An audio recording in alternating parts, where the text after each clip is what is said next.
जय हिंद दोस्तों, मैं अभिलाष सिंह अपने YouTube चैनल स्टडी विद विनय में स्वागत करता हूं। आज से हम अपने इस चैनल पर भारत की भूगोल की कक्षा का प्रारंभ करने जा रहे हैं। हम भारत की भूगोल की कक्षा को प्रारंभ से पूरे बेसिक कंसेप्ट के साथ समझेंगे और एकदम अच्छे से इसको खत्म करेंगे पूरी सीरीज के साथ। ठीक है, तो थोड़ी मैं इसकी पृष्ठभूमि समझाऊंगा, फिर भारत का भौगोलिक परिचय क्या है, इसका विस्तार कहाँ है, ये सारी चीज हम अपनी वीडियो में समझेंगे। ठीक है, तो आज से मैं स्टार्ट करता हूँ। सबसे पहला अध्याय भारत के भूगोल का, भारत का भौगोलिक परिचय एवं विस्तार। भारत के भौगोलिक परिचय एवं विस्तार को समझने से पहले हमें भारत की स्थिति परिस्थिति का ज्ञान होना बहुत ही आवश्यक है। इसके लिए हमें भारत या दुनिया की या पृथ्वी की निर्माण की प्रक्रिया को समझना बहुत ही आवश्यक है, क्योंकि जब भारत का भौगोलिक परिचय एवं विस्तार पढ़ते हैं तो सबसे पहली लाइन इस पे आती है कि भारत भौगोलिक दृष्टिकोण से प्राचीनतम किसका भाग है? गोंडवाना लैंड का भाग है। भारत भौगोलिक दृष्टिकोण से प्राचीनतम किसका भाग है? गोंडवाना लैंड का भाग है। तो हमें जाहिर सी बात है ये जानना बहुत ही आवश्यक है कि गोंडवाना लैंड क्या है, भारत का इससे क्या रिलेशन है, भारत इसका भाग क्यों है, ये सारी चीजें जानना बहुत ही आवश्यक है। अगर इस चीज को जानना है तो पहले हमें गोंडवाना लैंड को पकड़ना पड़ेगा, और गोंडवाना लैंड बना कहां से, ये आया कहां से, ये सारी प्रक्रिया को समझना पड़ेगा। तो इन प्रक्रिया को समझने के लिए हमारे दो महत्वपूर्ण वैज्ञानिक हैं, एक का नाम है वेगनर और दूसरे वैज्ञानिक का नाम है कोबर। वेगनर ने अपना एक सिद्धांत दिया है जिसे आप कहते हैं महाद्वीपीय विस्थापन का सिद्धांत, और कोबर नामक वैज्ञानिक ने इस संबंध पर भूसंनति का सिद्धांत दिया है। ठीक है, सबसे इंपॉर्टेंट जो थ्योरी है महाद्वीपीय विस्थापन का सिद्धांत। महाद्वीपीय विस्थापन का सेंस ये है कि किसी भी महाद्वीप का विस्थापन कैसे होता है, किसी भी महाद्वीप का विखंडन या प्लेटों का टूटना और नई प्लेट का निर्माण होने की प्रक्रिया होती क्या है, ये किस पर हम समझते हैं? महाद्वीपीय विस्थापन के सिद्धांत पर। किस वैज्ञानिक ने महाद्वीपीय विस्थापन का सिद्धांत दिया था? तो वेगनर ने। और भूसंनति का सिद्धांत किसने दिया था? कोबर ने। तो वेगनर नामक वैज्ञानिक ने सर्वप्रथम बताया था कि आज से हजारों साल पहले, आज से कई हजारों साल पहले जब पृथ्वी निर्मित हुई, पृथ्वी जिस भी युग में निर्मित हुई थी, तो इसकी प्रारंभिक प्रक्रिया जो थी, इस पे जो भूखंड वाला भाग था एक गोले के रूप में था और इसके चारों तरफ जलीय क्षेत्र का विस्तार था।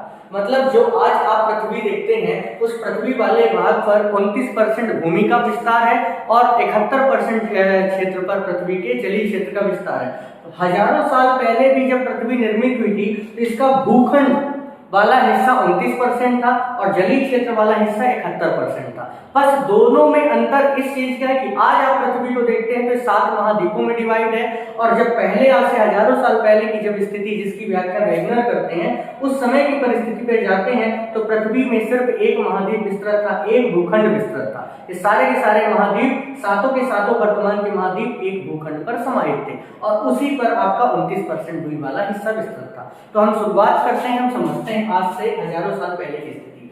वेगनर कहते हैं कि प्रारंभ में जिस भी युग में पृथ्वी निर्मित हुई तो भूमि का हिस्सा जो 29% भाग का हिस्सा था, इस पे सारे के सारे महाद्वीप एक साथ पूरे समाहित थे, पूरा का पूरा एक भूखंड था। ठीक, और इसके जो 71% जलीय क्षेत्र वाला हिस्सा था इसके चारों तरफ विस्तृत था।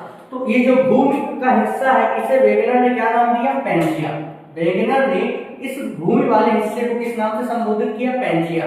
पैंजिया किसको बोला? जो भूमि वाला हिस्सा था। तो दुनिया का सबसे पहला महाद्वीप या द्वीप, कभी पूछा जाए दुनिया का सबसे पहला महाद्वीप या द्वीप जो पृथ्वी में निर्मित हुआ था उसे क्या कहा गया था? पैंजिया, जिस पे संपूर्ण भूखंड समाहित था। 29% हिस्सा इस पैंजिया पे समाहित था। ठीक है, तो पैंजिया किसको बोला गया? इस भूमि वाले हिस्से को, और ये दुनिया का पहला महाद्वीप या द्वीप कह सकते हैं इसे। भूमि के विस्तृत खंड को, भूमि के विस्तृत भाग को महाद्वीप कहा जाता है, और द्वीप किसे कहा जाता है? ऐसा पार्ट, ऐसा भूमि का हिस्सा जिसके चारों तरफ जल भरा हो उसे हम द्वीप कहते हैं। तो यहाँ तक की चीजें समझ में आई। भूमि के हिस्से को क्या कहा गया? पैंजिया। ये नाम किसने दिया था? वेगनर ने अपने महाद्वीपीय विस्थापन की थ्योरी पर। ठीक, और जो इसके चारों तरफ जल क्षेत्र का विस्तार था, इस जलीय क्षेत्र को वेगनर ने क्या नाम दिया? पैंथालासा। ठीक, भूमि के हिस्से को पैंजिया और चारों तरफ विस्तृत जलीय क्षेत्र को क्या नाम दिया गया था? पैंथालासा। तो मैं कह सकता हूं दुनिया का पहला महासागर कौन सा था? पैंथालासा। दुनिया का प्रथम महासागर था पैंथालासा और दुनिया का प्रथम महाद्वीप कौन सा था? पैंजिया। पैंजिया के चारों तरफ विस्तृत जलीय क्षेत्र को क्या कहा जाता है? पैंथालासा। तो ये स्थिति थी प्रारंभिक प्रक्रिया की, जब पृथ्वी निर्मित हुई थी और इससे भूखंड और जलीय क्षेत्र की प्लेटों का विस्तार हुआ था। ठीक, फिर वेगनर कहते हैं कि ये स्थिति, पैंजिया की स्थिति हमेशा नहीं बनी रही, इस पे महाद्वीपीय विस्थापन हुआ और विस्थापन के कारण ये प्लेट स्थिर न होकर इस पे कहीं न कहीं विखंडन हो गया। और पैंजिया ने ही वेगनर नामक वैज्ञानिक ने बताया कि जो पैंजिया जो भूभाग था 29%, ये दो टुकड़ों में डिवाइड हो गया। कई हजारों साल बाद ये पैंजिया दो टुकड़ों में डिवाइड हो गया। अगर मैं कोई भी भौगोलिक परिघटना की बात करूं, कोई भी भौगोलिक घटना एक दिन में नहीं घटित होती है। किसी भी भौगोलिक घटना का घटित होने पर कई हजारों सालों का समय लग जाता है। अगर हिमालय पर्वत का निर्माण हुआ तो एक दिन में हिमालय पर्वत नहीं बन जाता, ठीक है, उसको बनने में भी बहुत सारा समय लगा होगा। ठीक है, तो अगर मैं कहूंगा कि पैंजिया पैंजिया की प्लेट टूटी और दो भागों में डिवाइड हुई, तो आप ये समझिएगा कि एक दिन या एक साल में यह प्रक्रिया नहीं संपन्न हुई, कई हजार साल लगे होंगे। इनमें महाद्वीपीय विस्थापन हुआ होगा और ये प्लेट एक दूसरे के विपरीत दिशा में गतिशील हुई होंगी और इसका मुख्य कारण है इसमें पाया जाने वाला जलीय क्षेत्र और इन पे होने वाली महाद्वीपीय विस्थापन की प्रक्रिया। ठीक है, तो भूखंड वाला हिस्सा कई हजारों साल बाद कितने टुकड़ों में विभाजित हो गया? दो टुकड़ों में विभाजित हो गया। ठीक है, तो समझते हैं ये दो पैंजिया कितने टुकड़ों में बटा? दो टुकड़ों में। भूखंड का हिस्सा दो टुकड़ों में बट गया, कौन कौन से? अंगारा लैंड और गोंडवाना लैंड।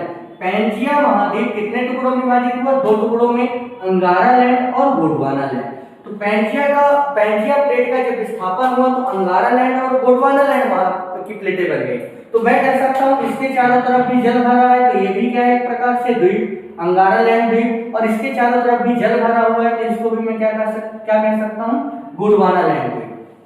ये दोनों टुकड़े, ये दोनों हिस्से, ऊपर वाला हिस्सा टूटा तो अंगारा लैंड और नीचे वाला पार्ट टूटा तो गोंडवाना लैंड। और बीच में जो जलीय क्षेत्र विस्तृत हुआ, बीच में इन दोनों प्लेटों के मध्य जो जलीय क्षेत्र विस्तृत हुआ, उस जलीय क्षेत्र को किस नाम से जाना गया था? टेथिस सागर। इस जलीय क्षेत्र को, अंगारा लैंड और गोंडवाना लैंड की प्लेटों के मध्य विस्तृत सागर को क्या कहा गया था? टेथिस सागर।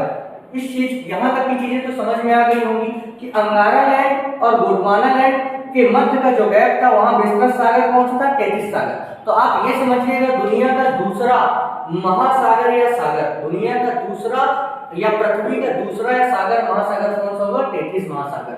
ठीक है, प्रथम कौन सा था? पैंथालासा। प्रथम सागर या महासागर कौन सा था? पैंथालासा। और दूसरा कौन सा था? टेथिस सागर। टेथिस सागर किस क्षेत्र में निर्मित हुआ था? अंगारा लैंड और गोंडवाना लैंड की प्लेट के मध्य।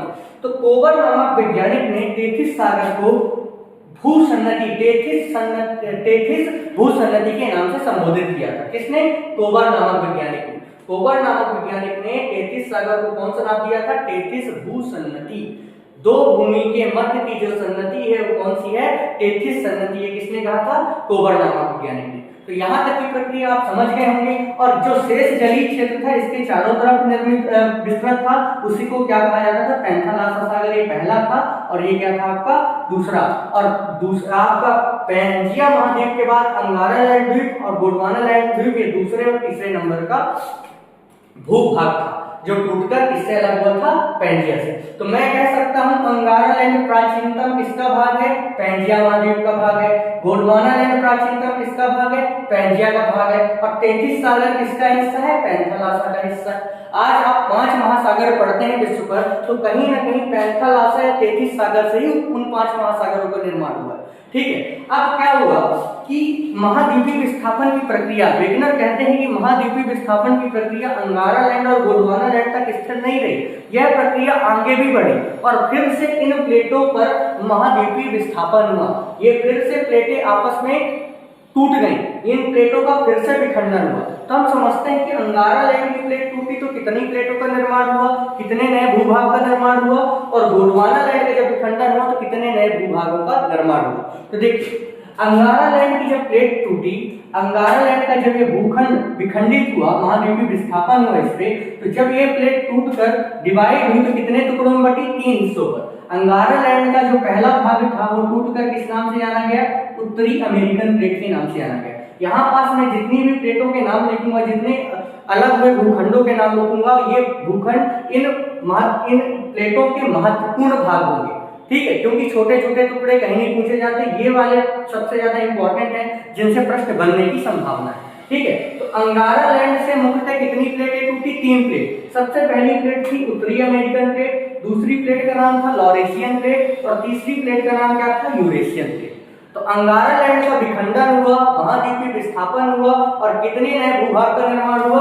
उत्तरी अमेरिकन प्लेट का, लॉरेशियन प्लेट का और यूरेशियन प्लेट का निर्माण हुआ। अब आप यहाँ पास देखिए, मैंने उत्तरी अमेरिका प्लेट के बगल में लिखा है उत्तरी अमेरिका, तो आप यहाँ पास समझिएगा कि उत्तरी अमेरिकन प्लेट से ही उत्तरी अमेरिका महाद्वीप का निर्माण हुआ। उत्तरी अमेरिकन प्लेट से किस महाद्वीप का निर्माण हुआ? उत्तरी अमेरिका महाद्वीप का निर्माण हुआ। दूसरा जो लॉरेशियन प्लेट निर्मित हुई अंगारा लैंड से, वो लॉरेशियन प्लेट से कौन सा महाद्वीप निर्मित हुआ? यूरोप महाद्वीप निर्मित हुआ। ठीक है, और यूरेशियन प्लेट से जो महाद्वीप बना उसका नाम क्या था? एशिया महाद्वीप। दुनिया की सबसे बड़ी क्षेत्रफल की दृष्टि से अगर कोई प्लेट पूछे तो अंगारा लैंड की यूरेशियन प्लेट है। सभी प्लेटों पर, सभी भूखंड पर, सभी भूखंडों के से तुलना की जाए, सभी भूखंडों में यूरेशियन प्लेट क्षेत्रफल की दृष्टि से सबसे बड़ी और विस्तृत प्लेट है यूरेशियन प्लेट, जिसपे दुनिया का क्षेत्रफल व जनसंख्या की दृष्टि से सबसे बड़ा महाद्वीप विस्तृत है, जिसे आप क्या कहते हैं? एशिया महाद्वीप। एशिया महाद्वीप का 90% हिस्सा किस पर निर्मित हुआ है? यूरेशियन प्लेट पर, और 10% हिस्सा आगे मैं बताऊंगा गोंडवाना लैंड की प्लेटों से निर्मित हुआ है। ठीक, तो आप क्या समझे कि उत्तरी अमेरिकन प्लेट से उत्तरी अमेरिका महाद्वीप बन गया, लॉरेशियन प्लेट से यूरोप महाद्वीप बन गया और यूरेशियन प्लेट से एशिया महाद्वीप का निर्माण हो गया। 3 महाद्वीप बन गए, 3 महाद्वीप बन गए, 3 प्लेटों से 3 महाद्वीपों का निर्माण हो गया। टोटल महाद्वीप की संख्या कितनी है? 7। आगे हम समझते हैं और 4 महाद्वीप किस प्रकार से निर्मित हुए। तो आप अंगारा लैंड का कंसेप्ट समझ गए होंगे। 3 प्लेट बनी, उत्तरी अमेरिकन, लॉरेशियन, यूरेशियन। दुनिया की सबसे बड़ी विस्तृत प्लेट यूरेशियन और दुनिया का सबसे क्षेत्रफल की दृष्टि से विस्तृत महाद्वीप एशिया किस प्लेट पर विस्तृत है? यूरेशियन प्लेट पर विस्तृत है। तो यहाँ तक की चीजें आप समझ गए होंगे। अब गोंडवाना लैंड से निर्मित प्लेटों को समझते हैं। गोंडवाना लैंड की प्लेट का जब विखंडन हुआ तो इसकी सबसे बड़ी प्लेट कौन सी निर्मित हुई? African plate. अफ्रीकन प्लेट क्षेत्रफल की दृष्टि से दूसरी सबसे बड़ी प्लेट थी। क्षेत्रफल की दृष्टि से दूसरी सबसे बड़ी प्लेट कौन सी थी? अफ्रीकन प्लेट थी, जो किससे निर्मित हुई थी? गोंडवाना लैंड की प्लेट से निर्मित हुई थी। ठीक है, दूसरी प्लेट जो इससे निर्मित हुई उसका नाम क्या था? दक्षिणी अमेरिकन प्लेट। तीसरी प्लेट जो इससे निर्मित हुई थी इसका नाम क्या था? Australian plate. और चौथी जो प्लेट निर्मित हुई अंटार्कटिकन प्लेट। 5वीं प्लेट का नाम क्या था? Indic plate. और 6वीं प्लेट का नाम क्या था? मेडागास्कर का प्लेट, मेडागास्कर प्लेट। तो आप समझ सकते हैं कि गोंडवाना लैंड की प्लेट का जब विखंडन हुआ, विज्ञान के अनुसार जब इस पे महाद्वीपीय विस्थापन हुआ, तो इस महाद्वीपीय विस्थापन के बाद जो प्लेट निर्मित हुई, कितनी उनकी संख्या थी? 6। सबसे पहली थी अफ्रीकन प्लेट, दूसरी प्लेट का नाम था दक्षिणी अमेरिकन प्लेट, तीसरी प्लेट का नाम था ऑस्ट्रेलियन प्लेट, चौथी प्लेट का नाम था अंटार्कटिकन प्लेट, 5वीं प्लेट का नाम था इंडिक प्लेट और 6वीं प्लेट का नाम था मेडागास्कर प्लेट। अफ्रीकन प्लेट से ही दुनिया का क्षेत्रफल की दृष्टि से दूसरा सबसे बड़ा महाद्वीप, दुनिया का क्षेत्रफल की दृष्टि से दूसरा सबसे बड़ा महाद्वीप कौन सा? अफ्रीका महाद्वीप। किस प्लेट से निर्मित हुआ? अफ्रीकन प्लेट से निर्मित हुआ। ठीक, तो यहां तक महाद्वीप कितने थे? 3, 1, 2 और 3। अब ये चौथा, दुनिया का चौथा महाद्वीप कौन सा निर्मित हो गया? अफ्रीकन महाद्वीप। एक इससे अफ्रीकन प्लेट से, अफ्रीकन प्लेट से अफ्रीका महाद्वीप। अगली प्लेट जो इससे बनी गोंडवाना लैंड से, उसका नाम था दक्षिणी अमेरिकन। तो दक्षिणी अमेरिकन प्लेट से दुनिया का 5वां महाद्वीप निर्मित हो गया। दक्षिणी अमेरिका महाद्वीप का निर्माण किस प्लेट से हुआ है? दक्षिणी अमेरिकन प्लेट से हुआ है। ऑस्ट्रेलियन प्लेट से ओशियाना महाद्वीप का निर्माण हुआ, तो ये हो गया 6वां महाद्वीप। ऑस्ट्रेलियन प्लेट से किस महाद्वीप का निर्माण हुआ? ओशियाना महाद्वीप, जो 6वां महाद्वीप है, जो कि कौन सा महाद्वीप है? एक प्रकार से मैं कह सकता हूँ 6वें नंबर का महाद्वीप। क्षेत्रफल की दृष्टि से ओशियाना महाद्वीप दुनिया का सबसे छोटा महाद्वीप है। सबसे बड़ा मैंने बताया एशिया, और सबसे छोटा कौन सा हो गया? ओशियाना। तो ओशियाना जो महाद्वीप है क्षेत्रफल की दृष्टि से सबसे छोटा महाद्वीप है। इस महाद्वीप को ऑस्ट्रेलियन महाद्वीप के नाम से भी जाना जाता है। इस महाद्वीप को ऑस्ट्रेलिया महाद्वीप भी कहते हैं। ठीक, चाहे ओशियाना लिखा मिल जाए चाहे ऑस्ट्रेलिया मिल जाए, दोनों एक ही चीज है। बनी किससे? ऑस्ट्रेलियन प्लेट से। तो तीन और महाद्वीप निर्मित हो गए, और जो 7वें नंबर का महाद्वीप था वो अंटार्कटिकन प्लेट से निर्मित हुआ। जो चौथी प्लेट थी अंटार्कटिकन प्लेट से कौन सा महाद्वीप निर्मित हुआ? अंटार्कटिका महाद्वीप। तो ये आपके 7 महाद्वीप कितनी प्लेटों ने निर्मित कर दिए? 7 प्लेटों ने निर्मित कर दिए, ठीक। और इसकी एक अन्य प्लेट थी इंडिक प्लेट और मेडागास्कर, ठीक। तो आप ये देखिए यहाँ पास एक शब्द आ गया इंडिक प्लेट, यहाँ पास से एक शब्द आ रहा है इंडिक प्लेट। तो कहीं ना कहीं यहाँ पास इंडिका मतलब इंडिया की उत्पत्ति होना प्रारंभ हो गई कि नहीं? इंडिया की उत्पत्ति होना प्रारंभ हुई कि नहीं? तो इंडिक प्लेट आप समझ सकते हैं किसका हिस्सा है? गोंडवाना लैंड का। इंडिक प्लेट किसका हिस्सा है? प्राचीनतम गोंडवाना लैंड का। और इंडिक प्लेट को ही हम क्या कहते हैं? भारत का दक्षिणी हिस्सा। भारत का जो दक्षिण भाग है, दक्षिणी भाग, वो किस प्लेट से निर्मित हुआ? इंडिक प्लेट से। तो इंडिक प्लेट से ही निर्मित हुआ आपका दक्षिण भारत, और दक्षिण भारत को हम प्रायद्वीपीय भारत के नाम से जानते हैं। तो प्रायद्वीपीय भारत का जो हिस्सा है, प्राचीनतम किसका भाग है? गोंडवाना लैंड का, क्योंकि गोंडवाना लैंड से बनी इंडिक प्लेट और इंडिक प्लेट से बना प्रायद्वीपीय भारत, ठीक। समझ में आई बात यहां तक की? फिर इसी का एक प्लेट और गोंडवाना लैंड से बनी थी, मेडागास्कर प्लेट। तो यहां तक की चीजें आपको समझ में आ गई होंगी। अगर मैं यहाँ पास आपको बताऊं कि मैं अगर यहाँ पास बोला जाए कि अफ्रीका प्राचीनतम किसका भाग है, तो गोंडवाना लैंड का भाग है। अफ्रीका महाद्वीप प्राचीनतम किसका भाग है? गोंडवाना लैंड का भाग है, ठीक। दक्षिणी अमेरिका प्राचीनतम गोंडवाना लैंड का भाग है। ओशियाना प्राचीनतम गोंडवाना लैंड का भाग। इसी प्रकार अंटार्कटिका प्राचीनतम गोंडवाना लैंड का भाग है। क्यों भाग है? क्योंकि इन्हीं से तो ये प्लेटें निर्मित हुई, इस कारण ये सारे महाद्वीप इसी के अंग हैं। तो इंडिक प्लेट अगर आई तो इंडिक प्लेट से क्या बना? इंडिया बना, प्रायद्वीपीय भारत निर्मित हुआ, प्रायद्वीपीय भारत का विस्तार हुआ, और इस कारण भारत का जो मुख्य हिस्सा है गोंडवाना लैंड का भाग है। इसी कारण हम बुकों में, एनसीईआरटी की बुकों में हम पढ़ते हैं कि भारत भौगोलिक दृष्टिकोण से प्राचीनतम गोंडवाना लैंड का भाग है। अगर भारत की संपूर्ण भूमि के निर्माण की प्रक्रिया को अगर हम समझे तो इंडिक प्लेट और यूरेशियन प्लेट जब आपस में टकराती हैं तो उत्तरी भारत और दक्षिणी भारत का निर्माण हो जाता है, एक संपूर्ण भूखंड का निर्माण होता है, और इन दोनों प्लेटों के उत्तरी क्षेत्र पर हिमालय पर्वत का निर्माण हो जाता है, जो विश्व का जो दुनिया का सबसे नवीन पर्वत है, ठीक। तो यहाँ तक की चीजें हम समझ गए। 7 महाद्वीप निर्मित हो गए। एक बार मैं सारी चीजें रिपीट मार देता हूँ, आप समझिएगा। सबसे प्रारंभिक स्थिति जब निर्मित हुई तो 29% भूमि वाले भाग को पैंथिया महाद्वीप बोला गया। जो 71% जलीय क्षेत्र था उसे पैंथालासा कहा गया। भूखंड का जब विखंडन हुआ तो 2 टुकड़े विभाजित हुए, अंगारा लैंड और गोंडवाना लैंड। बीच में इनके जो सागर विस्तृत हुआ वो तेथिस सागर है, तेथिस भूषण नदी कहा गया, और चारों तरफ विस्तृत जलीय क्षेत्र को पैंथालासा कहा गया। अंगारा लैंड की जब प्लेट टूटी तो 3 टुकड़े बने, उत्तरी अमेरिकन, लॉरेशियन, यूरोशियन। उत्तरी अमेरिकन से उत्तरी अमेरिका महाद्वीप, लॉरेशियन से यूरोप महाद्वीप, यूरेशियन से एशिया महाद्वीप का निर्माण हुआ। गोंडवाना लैंड की प्लेट जब टूटी तो अफ्रीकन प्लेट, दक्षिणी American plate, Australian plate, Antarctican plate, Indic plate और मेडागास्कर प्लेट का निर्माण हुआ। टोटल 6 मुख्य प्लेटें निर्मित हुई। छोटी छोटी अगर आप पढ़ेंगे तो 20 प्लेट हो जाती है, लेकिन मुख्य प्लेट कितनी थी?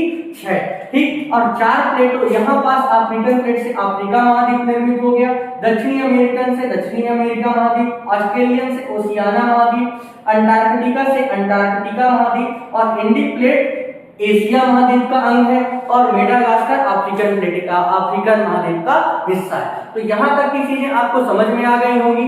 अब हम इन सारी चीजों को डायग्राम के अकॉर्डिंग समझें। तो हमने अभी तक समझा अंगारा लैंड से कितनी प्लेटें बनी और गोंडवाना लैंड से कितनी प्लेटें बनी। अब थोड़ी इसे मैप के अकॉर्डिंग समझ लेते हैं। अंगारा लैंड की जो प्लेट थी, अगर इनको मैं दर्शाऊं उत्तरी अमेरिकन प्लेट या लॉरेशियन प्लेट या यूरेशियन प्लेट, तो ये कुछ इस प्रकार विस्तृत थी, ठीक है। तो अंगारा लैंड से 3 प्लेटें थी, उत्तरी अमेरिकन प्लेट, लॉरेशियन प्लेट और यूरेशियन प्लेट। इन तीनों प्लेट में से सबसे बड़ी क्षेत्रफल के हिसाब से आप देख भी सकते हैं कि सबसे बड़ी प्लेट कौन सी है? Eurasian plate. यूरेशियन प्लेट से ही किस महाद्वीप का निर्माण होता है? एशिया महाद्वीप।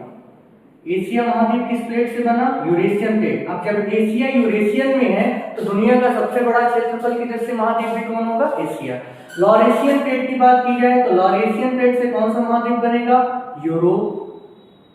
लॉरेशियन प्लेट से कौन सा महाद्वीप बनेगा? आपका यूरोप महाद्वीप। और उत्तरी अमेरिकन प्लेट से कौन सा महाद्वीप बनेगा?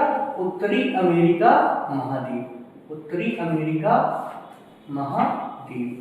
तो अंगारा लैंड से 3 प्लेट, उत्तरी अमेरिकन, लॉरेशियन और यूरेशियन, और तीनों ने 3 महाद्वीपों को विस्तृत कर दिया, एशिया, यूरोप और उत्तरी अमेरिका।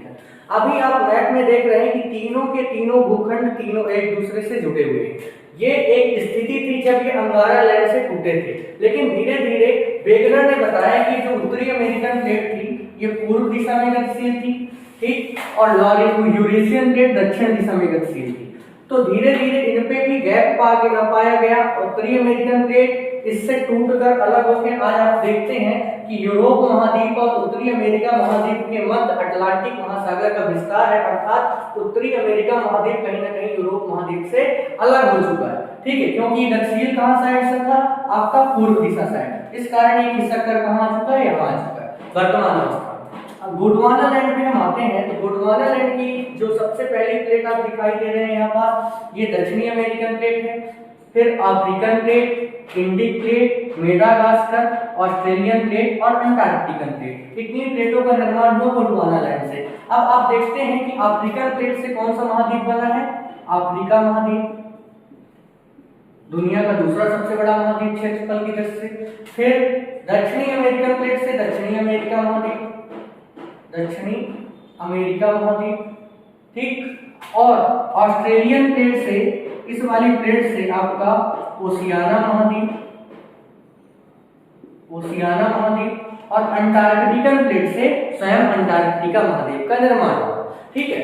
तो ये 7 महाद्वीप निर्मित हुए इन 7 प्लेट से। वेगनर का कहना यह है कि जो दक्षिणी अमेरिकन प्लेट थी ये गोंडवाना लैंड से टूटने के बाद पहले प्रारंभ में अफ्रीकन प्लेट से जुड़ी हुई थी, लेकिन कुछ समय बाद ये अफ्रीकन प्लेट से टूटकर कहां साइड गतिशील हो गई, पूर्व दिशा में गतिशील हो गई, और किसके नीचे विस्तृत है, उत्तरी अमेरिका महाद्वीप के नीचे।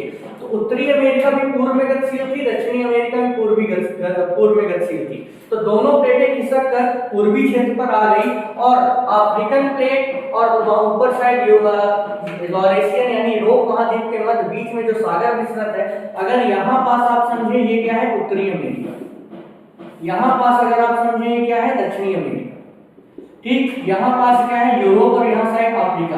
तो बीच में इन दोनों के मध्य जो महासागर विस्तृत है उसे आप क्या कहते हैं, अटलांटिक महासागर। इन दोनों के मध्य किस महासागर का विस्तार है, अटलांटिक महासागर, और ये महासागर इन दोनों प्लेटों के मध्य गैप वर्तमान में बना के रखा हुआ है, ठीक है। ये दोनों खिसक कर पूर्व दिशा में आ गए।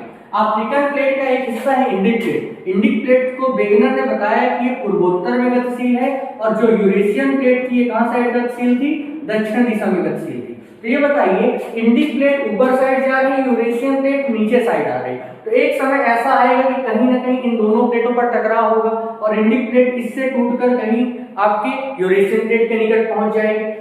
ऑस्ट्रेलियन प्लेट के बारे में बताया कि ये प्लेट कहां साइड गतिशील है, पश्चिम दिशा साइड गतिशील है। अंटार्कटिकन प्लेट दक्षिण दिशा में गतिशील है, और मेडागास्कर स्थिर, ठीक है। तो ये सारी प्लेटों की अवस्था इस प्रकार है, सब में गतियां पाई जाती है। मतलब वेगनर का ये कहना है कि कोई भी भूखंड स्थिर नहीं है, उस पे कहीं ना कहीं कोई गति पाई जाती है, उस पे महाद्वीपीय विस्थापन की प्रक्रिया लगातार चलती रहती है, और भूखंडों का टूटना लगातार चलते रहता है, और ये प्रक्रिया हजारों वर्षों में संपन्न होती है। जब संपन्न होती है तब समझ में आता है कि ये भूखंड इस महाद्वीप से टूटकर अलग हुआ। तो अंगारा लैंड और गोंडवाना लैंड की स्थिति आप समझ गए। अब थोड़ी सी एक प्रोसेस और आपको समझना है कि इंडिक प्लेट किस प्रकार यूरेशियन प्लेट से टकराई, बीच में हिमालय पर्वत बना, और उत्तर भारत और दक्षिण भारत मिलकर किस प्रकार भारत की भूखंड को विस्तृत करते हैं। तो यहाँ तक की चीजें आपको क्लियर हो गई होंगी, अब थोड़ी आगे समझते हैं।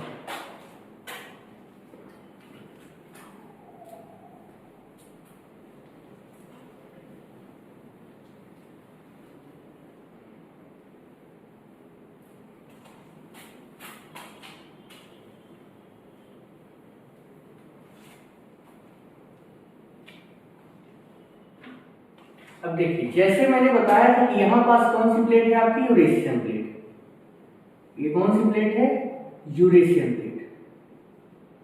क्षेत्रफल की दृष्टि से दुनिया की सबसे बड़ी प्लेट, और इसी पे एशिया निर्मित हुआ, ठीक। इसी में आप रूस पढ़ते हैं, चाइना पढ़ते हैं, वर्मा पढ़ते हैं, थाईलैंड, मलेशिया वगैरह सारे के सारे देश यूरेशियन प्लेट के हिस्सा है। ठीक है। और इसके नीचे कौन सी प्लेट थी जो दक्षिणी अफ्रीकन प्लेट से टच थी, अफ्रीकन प्लेट से टच थी? Indic plate. और इंडिक प्लेट की गति कहाँ थी? उत्तर पूर्व दिशा या पूर्व उत्तर। ये आपकी उत्तर पूर्व दिशा में गतिशील थी और ये वाली दक्षिण दिशा में गतिशील थी। और इन दोनों के मध्य कौन सा सागर विस्तृत था? टेथिस सागर। टेथिस सागर।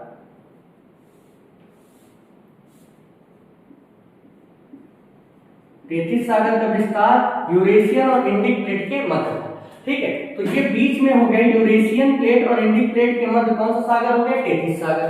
अब आप एक चीज ये समझिए कि इंडिक प्लेट जब ऊपर जा रही है, यूरेशियन प्लेट जब नीचे आ रही है, तो इन दोनों में कभी ना कभी टकराव होगा, और टकराव होगा तो ये दोनों प्लेट आपस में कहीं ना कहीं टच हो जाएंगी, एक दूसरे से मिल जाएंगी। तो वही प्रक्रिया वेगनर कहते हैं।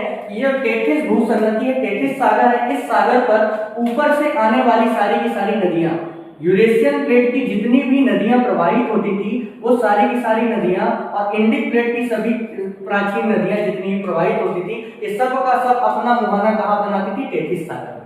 मतलब तात्पर्य ये है कि यूरेशियन प्लेट की सारी नदियां उत्तर से दक्षिण की ओर बहती थी और इंडिक प्लेट की सारी नदियां दक्षिण से उत्तर की ओर प्रवाहित होकर कहां अपना मुहाना समाप्त कर देती थी? टेथिस सागर पर।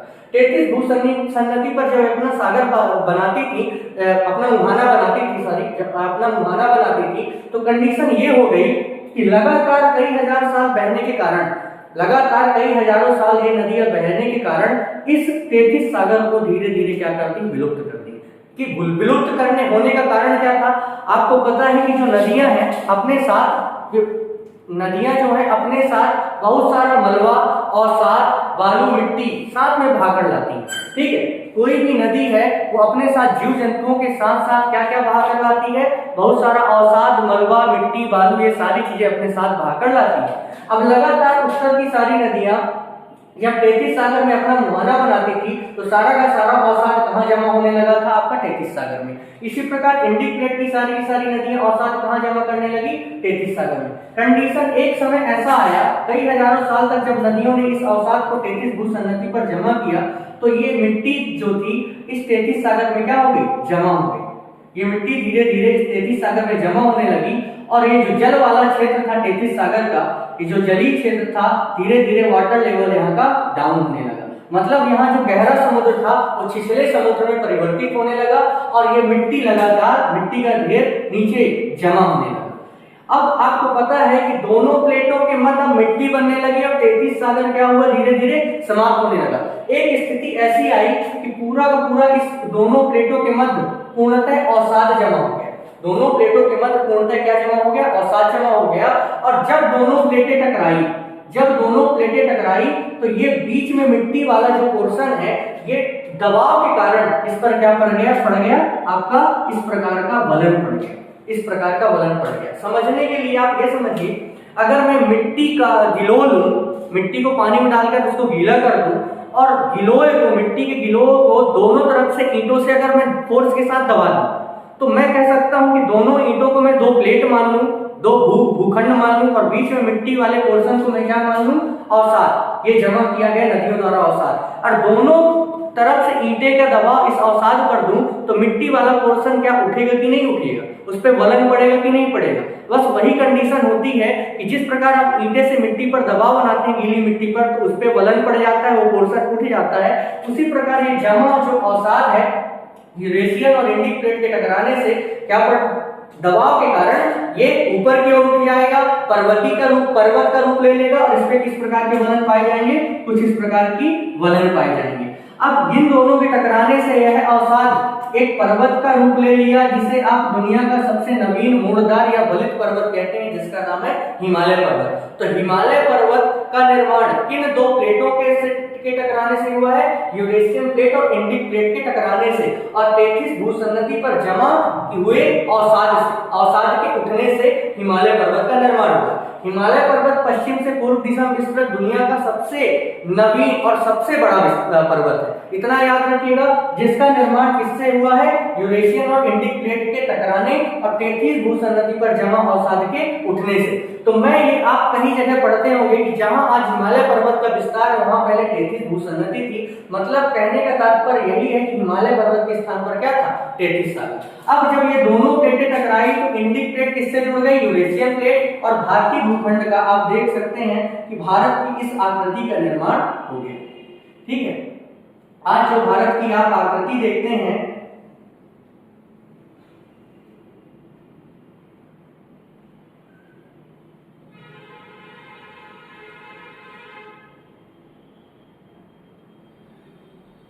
भारत की जो आज आप आकृति देखते हैं, ये स्थिति पहले नहीं थी, पहले केवल इंडिक प्लेट थी। लेकिन जब ये दोनों भूखंड टकराते हैं तो वर्तमान भारत की स्थिति उत्पन्न हो जाती है।